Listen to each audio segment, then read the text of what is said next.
These girls are going to battle over your favors in a combat without rules. Welcome back to my dark corner of this sick world. Ah, this is something new. It's hard to know where to start with the Perils of Gwendoline in the land of the Yik Yak, because where it starts is definitely not where it ends. It starts in a sub-Indiana Jones adventure in a Chinese port.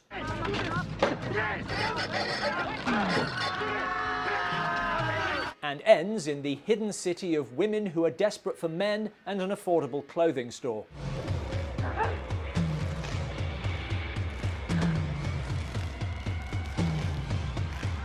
What quest could drive our characters from one to the other? To catch a butterfly. I'm going to struggle to invest in this one. Keep your remarks to yourself. Heroine Gwendoline arrives in a crate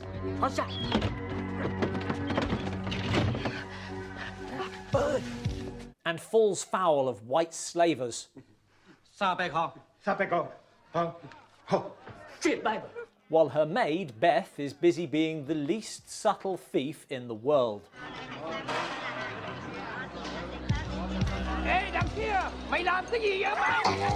There's even less subtlety when hero Willard shows up.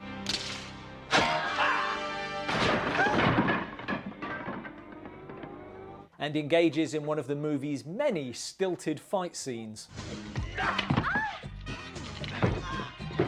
The women ask for help. I don't help nobody. Naturally, Gwendoline is in love. He was wonderful. Through a series of misadventures and bribery, Willard does agree to help first find her father. You mean he sacrificed my father to calm the spirits of the wind? And then, I'm gonna catch that butterfly. because her father would definitely have wanted her to risk her life for an insect in the mysterious land that lies beyond the jungle. From now on, it's the Yik Yak. Not a threatening name. This is an attempt to make a modern version of a 1930s serial by adding occasional moments of horrifying violence and frequent moments of partial nudity. It's your only chance. There's a lot of things that bug me, but regular viewers will have heard them before, so to sum up, yes, this is another film where the hero is a misogynist jerk. So why don't you go back down to your cabin and play with your dolls or something till Daddy lets you out, okay? Who becomes the love interest literally just because it rains.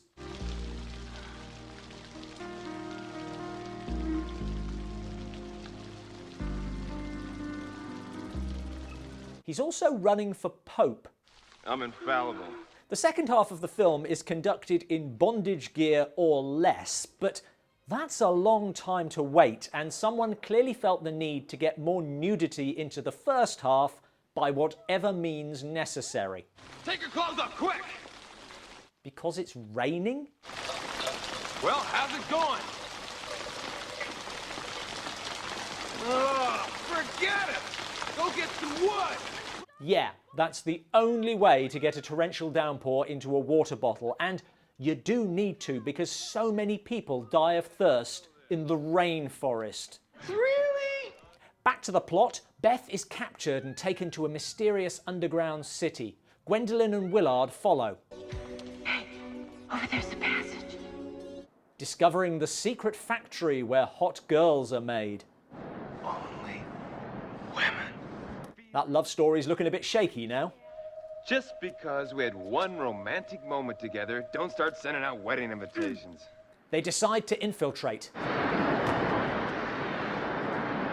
Yeah, this is gonna work.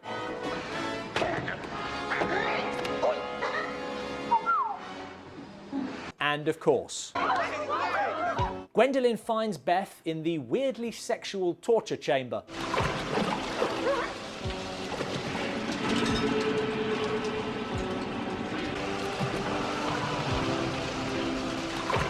But they are caught and put in the weirdly sexual prison. Willard is very popular after making yet another understated entrance. Yeah. He learns his fate. I sometimes use men like you, Willard, so that my civilization won't disappear. Because this is yet another B-movie civilization that's been careless with its dudes. But having declared his love for Gwendoline, Willard is naturally resistant. Give me all your women, and tomorrow you'll be overpopulated. But there is a sting in the tale. It is the custom that after his copulation a man must die. If only we could work out why your civilization is underpopulated. The women compete for Willard. Perfect. That makes 4. But Gwendoline is there to save him in one of the weirder scenes.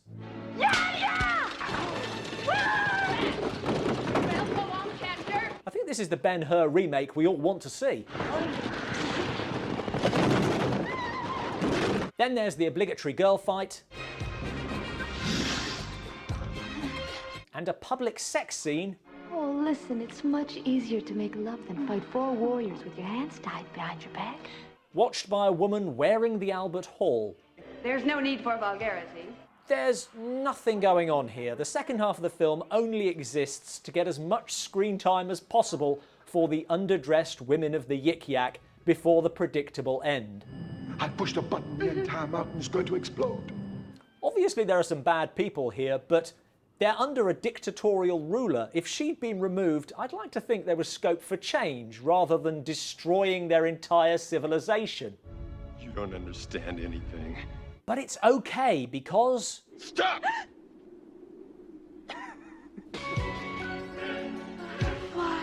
that is the problem with butterfly collecting. So much sex and violence. Thanks for watching. If you'd like to see an uncut version of this review, then consider joining us at the Acolyte level on Patreon. Is a butterfly the dumbest thing for which a movie civilization has been destroyed? Let us know in the comments below.